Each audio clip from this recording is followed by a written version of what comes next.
So let me say hello to everyone. Poor People's Campaign, yes, good to see you all. You know, I want to start by telling a little story. It was a little over a year ago. I've been working with Poor People's Campaign for a long time. And it was a little over a year ago that I got a call from Reverend Barber. And he said, we want to come to Washington.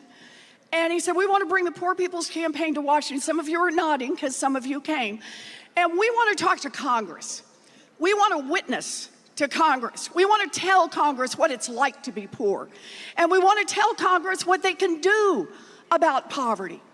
And so I said, what can I do to help? And he said, call a hearing. I said, you bet. So I called Elijah Cummings from over in the House. Many of you know Congressman Cummings, good man. And the two of us put on a hearing, and we invited everybody in Congress, every senator, every congressperson. Now, some of you will be surprised to hear only Democrats came. But they came. Folks came to listen.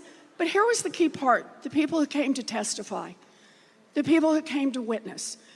And they told their stories, one after another, about what it means to be poor, about what it means in terms of your life, your children's lives, your dignity, your opportunity, how you see the world. And it could have been a sad hearing, could have been a depressing hearing, but it wasn't. And I'll tell you why. It's because of the people who said, and I remember the woman who said it first, she told a story of real heartbreak, and then she said, and here's how I see it, here's why I'm in this fight. Don't waste my pain. Yeah.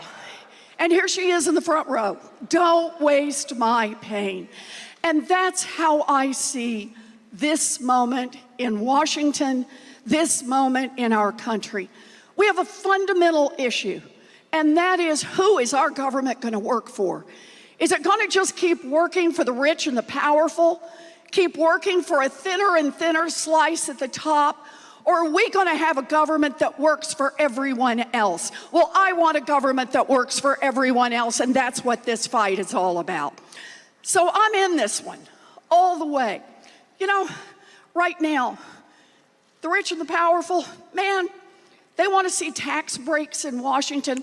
They get them in a matter of weeks. They want a hearing on their issues. They get them in a matter of weeks. But for us, it's not going to happen that way. It's not going to happen because we don't own the lobbyists and the lawyers to make it all happen. It's got to happen starting at the grassroots. It's got to happen with people who make their voices heard. It's got to happen with people who start with the fundamental idea that I know what this feels like. I know the change we need to make in this country. Don't waste my pain. We're going to build a better America, and we're going to do it together. So that's why I'm here today. Okay. All right. Thank you very much. Here is the chair is yours. Bishop Barber, you want to start? Thank you so much, Senator, for being here. Thank you. So we've got this reality. First of all, getting the numbers right. You know, for years we heard 37 million people in poverty, so on. So the reality is 140 million people, 43.5% of this country. The reality is 26 million black people, but that represents almost 60% of black people in concentrated poverty. But then there's 66 million white people, poor and low wealth. So in terms of raw numbers, it's more white. We've got systemic racism and just in voter suppression. I won't go through the other ones. It's in voter suppression that we haven't seen since the days of Jim Crow. 26 states before this current president, 26 states since 2010 passed racist voter suppression laws. 4 million people that get up every morning, can buy unleaded gas, can't buy unleaded water. A military-industrial complex that has just gone berserk, and that Eisenhower, Republican, warned us about, King warned us about, where we're spending now 53+ cents of every discretionary dollar on military, mostly contracts for war, and less than 16 cents of every dollar on healthcare infrastructure. Then we got this false moral religious narrative that somehow says if you're, if you're for tax cuts and for guns and for against women's rights and against gay people and against immigrants, that somehow that's the moral, godly thing to do. This is forum is right. We're in this forum. But in 2016, there were 26 presidential debates. 140 million people in poverty, not one debate on poverty and the interlocking injustices connected.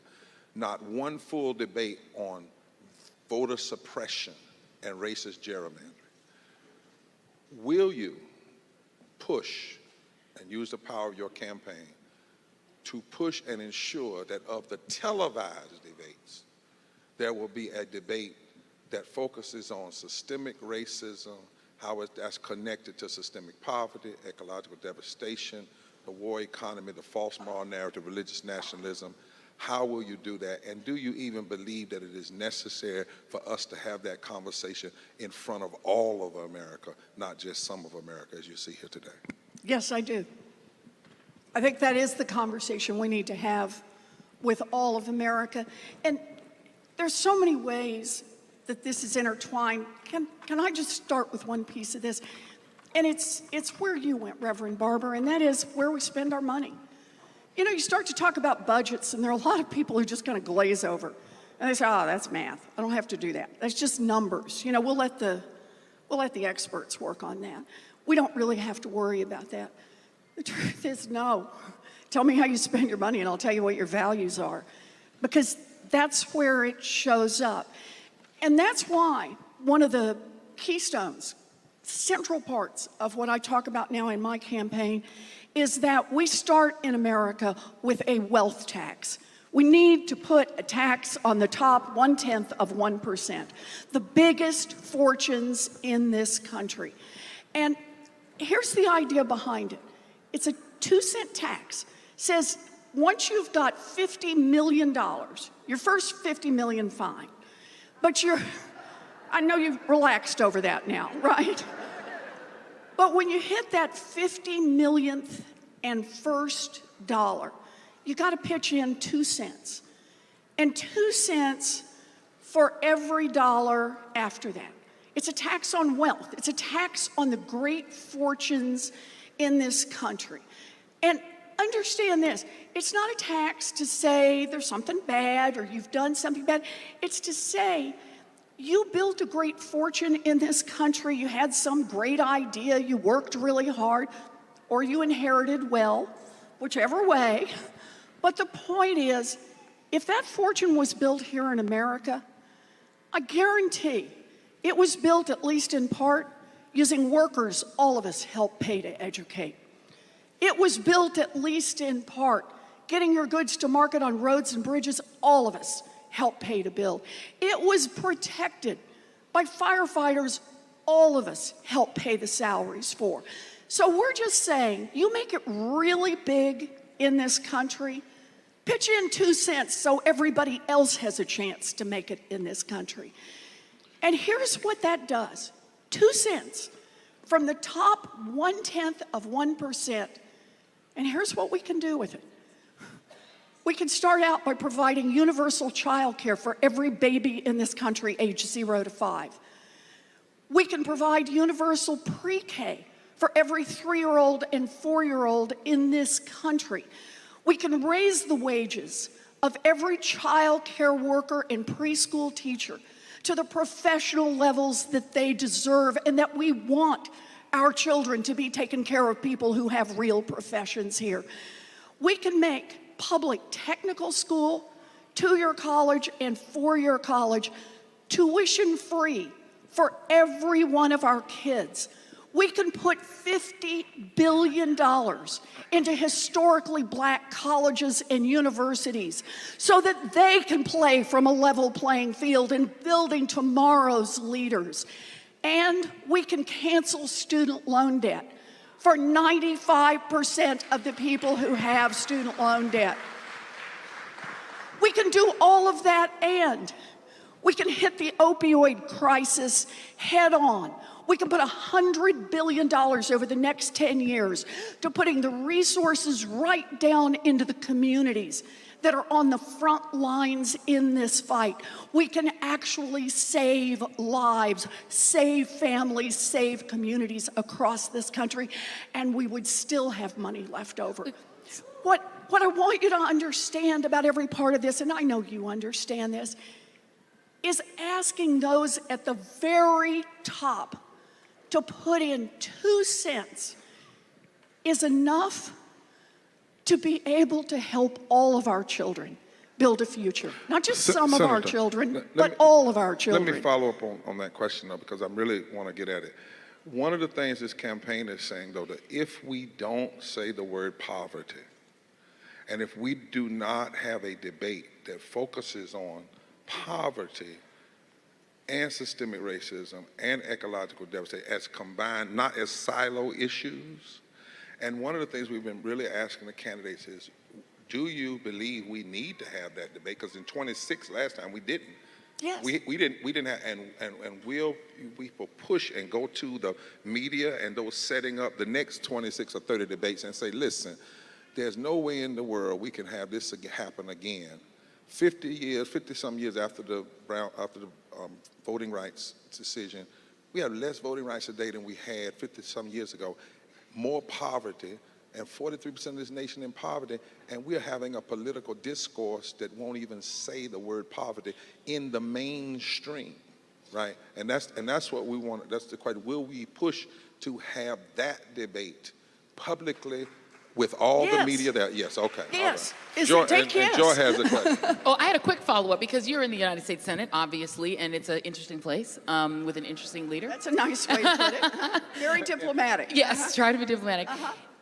How would you, as president, enact this policy, the idea, which is, it polls very well, the idea of doing a wealth tax, but it would run into 2 gauntlets. One would be Mitch McConnell, whether he is the majority leader or even as minority leader with the power of the filibuster. And number 2, the people who you might not be so popular with, the very wealthy, the Wall Street, the payday lenders, the people who are actually now sort of doing very well policy-wise that would fight this tooth and nail. How would you enact it? Okay, so let's start at a technical level, because you asked the question that way. Let's be clear.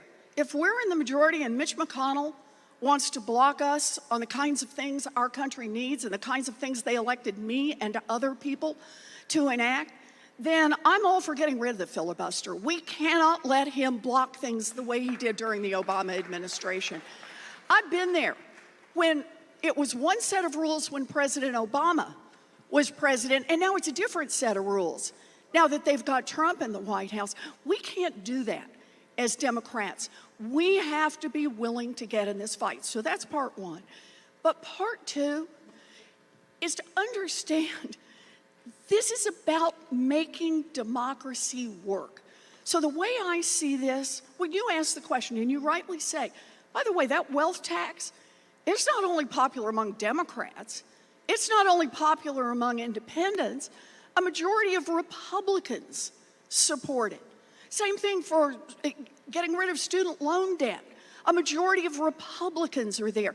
This is something we can build support on all across this country. But what it really means is that we got to be building our grassroots movement now. This is what the Poor People's Campaign is all about. You've been doing this for a long time.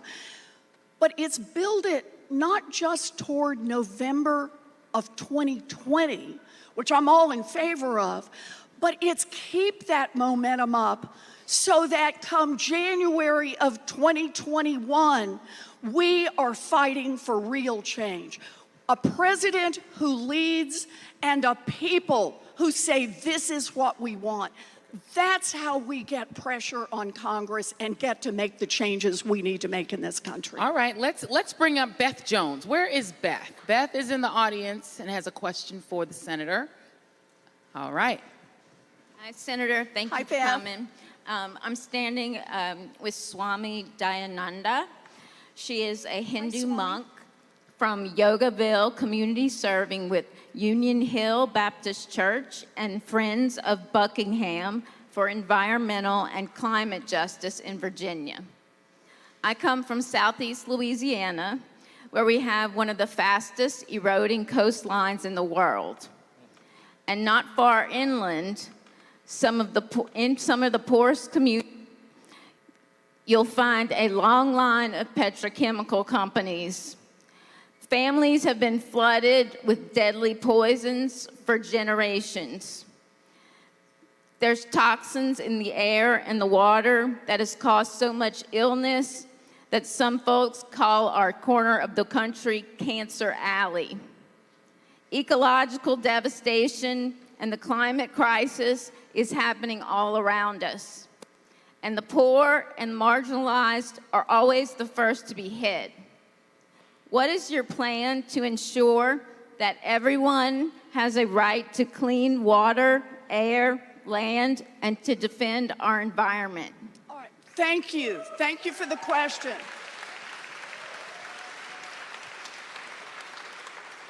Can we start by saying that environmental issues are poor people's issues?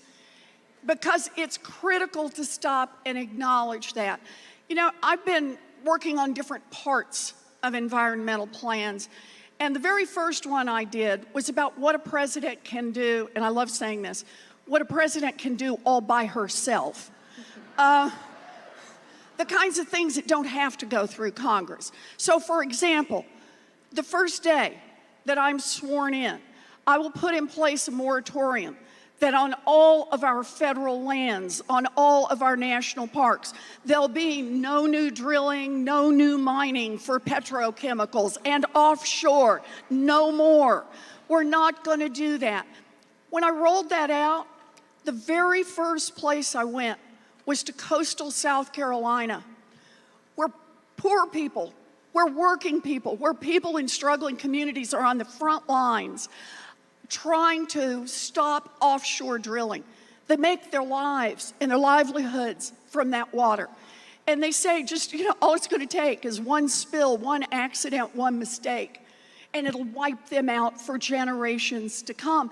That indeed, the very fact of doing it, the waste produced by this and the changes, they don't want to see it. And the hardest part is their voice doesn't get heard. Not in a world that is full of, let's listen to the lobbyists. Let's listen to the people who can make the big campaign contributions. Let's listen to the folks who can hire bought and paid for experts. You know, when you've got a government that works for a thin slice at the top, a government that works for those who can show up with plenty of money and doesn't work for anyone else, that is corruption, pure and simple, and we need to call it out for what it is. So I'll tell you this, I'll make this promise, and that is, I am in this fight so that this government doesn't just work for those at the top. Here's the good news, I've got the biggest anti-corruption plan since Watergate. Here's the bad news, we need the biggest anti-corruption plan since Watergate, but no one needs it more than the poor, than the people whose voices don't get heard, than the people whose communities get destroyed. No one needs it more than the people whose livelihood is taken away, whose clean air is taken away, whose water is destroyed and undrinkable.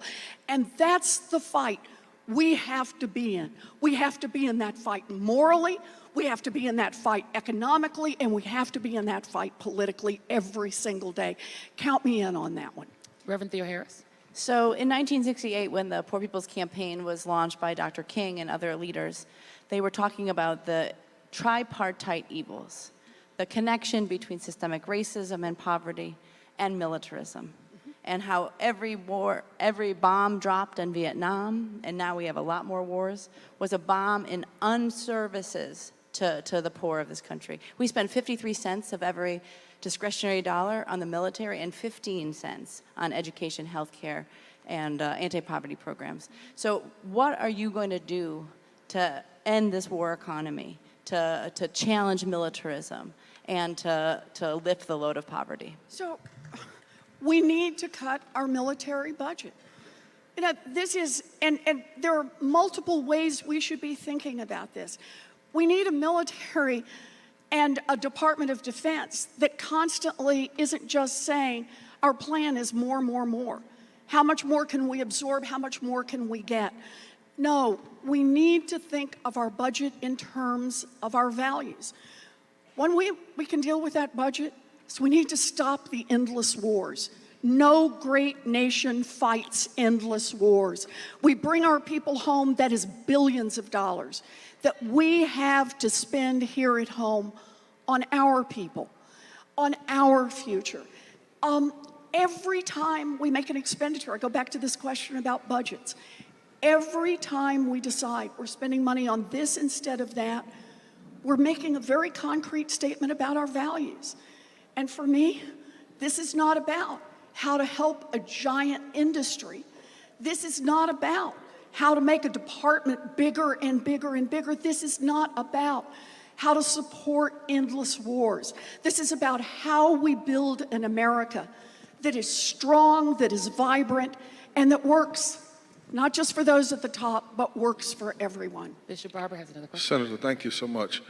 The states that have the highest lack of low wages, the highest lack of health care, and the most politicians that are voting against health care, both in the Congress and at state houses, the greatest attacks on immigrants, the greatest attacks on the LGBT community, greatest attacks on women, and the biggest cuts to public education have this in common. They are all the states that have had the worst racist voter suppression and racist gerrymandering, and they're in the South. And so what happens is people get elected by racialized voter suppression, racialized gerrymandering in the South, but because they're a third of all the poor people are in the South, over 50 million, 13 million people are uninsured, and because the majority of the people that are poor and low wealth are white, people who get elected by racialized policies then use their power to hurt mostly white people. And there's been this historic division to keep poor African American, poor whites, Latinos, and Natives in the South from coming together, because if you change the South, you fundamentally change the country. And 40% of all African Americans now, 40% of voters are African Americans are in the South. You connect that to progressive whites and Latinos, it's a fundamental change shift. However, what we have seen by a lot of politicians, the Democrats, is an attempt to find a way around the South, to go around the South, to not really campaign in the South, to not build those interracial coalitions in the South, or to kind of pick certain states. I'll pick maybe North Carolina, maybe Florida, but just write off. How is it that your campaign is not going to write off or understand that you can't do that? And how is it that you're working to bring those communities together that have been traditionally divided, as Dr. King said, every time they have the power to bring into being the beloved community? What are you going to do to pull them together? So, you're right. Dr. King is the one who started this with this notion that the whole idea is to turn working people against working people, black working people against white working people, black poor people against white poor people, because so long as they stay against each other, then no one notices who's picking their pockets and who's getting rich off it. So you asked me how I'm going to make sure we don't write off the South. I've already been down there, and I'm going to keep going everywhere in this country. I've been to 20 states and Puerto Rico already. I've been to Mississippi and Alabama. I've been to Tennessee. I've been to South Carolina, but I've also been to Georgia. I've been there. I'm building grassroots organization on the ground because I believe that's how we build a future. We build it together. And by the way, I just want to say off to the side on this, you know, I've done more than 100 town halls now. I've been there. I've been to a lot of places around this country. I've taken more than 2,000 unfiltered questions from folks. Shoot, I'm over 30,000 selfies now. Yeah, so I'm in this. But here's the deal. Ask yourself why I've got the time to do that and most other candidates don't. And the reason is because I'm not spending my time behind closed doors with a bunch of millionaires. I'm not spending my time behind closed doors with a bunch of corporate lobbyists. I'm spending my time building a grassroots organization that looks like the rest of America and that helps us build together so that we understand this government can't keep working for those at the top and survive. We need to fight back. There's a whole lot more of us than there is of them. We get united, we fight back. That's how we make real change in this country.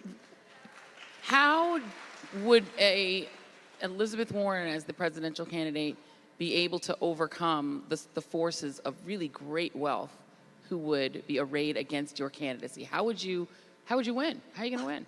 Because there's more of us than there is of them. I mean, that's the bottom line that we've got to remember. We get out there and talk about the things that touch people's lives, touch it every day. Look, I go out and talk about corruption in the system. It's not a hard sell. Folks across this country get it.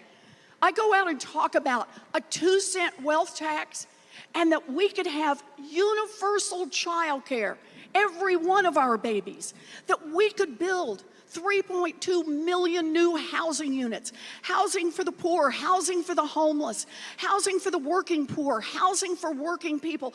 We could do that in this country. All it takes is us. It takes us believing in ourselves, organizing, reaching out, neighbor to neighbor, friend to friend, community to community. That's how we build a future. That's our comparative advantage. At the end of the day, we do that. They can have all the money in the world. It's not going to stop a people's movement. All right. And we have literally 28 seconds. I don't think there's time to get a question in, so I will just thank you, Senator Elizabeth Warren. I think you're out of time. You have 23 seconds. You can use it. Say what you want to say. You got 22 seconds. You know, I just want to say I believe. It's a great honor to be here. My daddy ended up as a janitor, and it's because America invested in some opportunities in public schools, in a commuter college that costs $50 a semester. That's how his baby daughter got a chance to be a public school teacher, a college professor, a United States senator, and a candidate for president of the United States. Thank you, Senator. Senator Elizabeth Warren.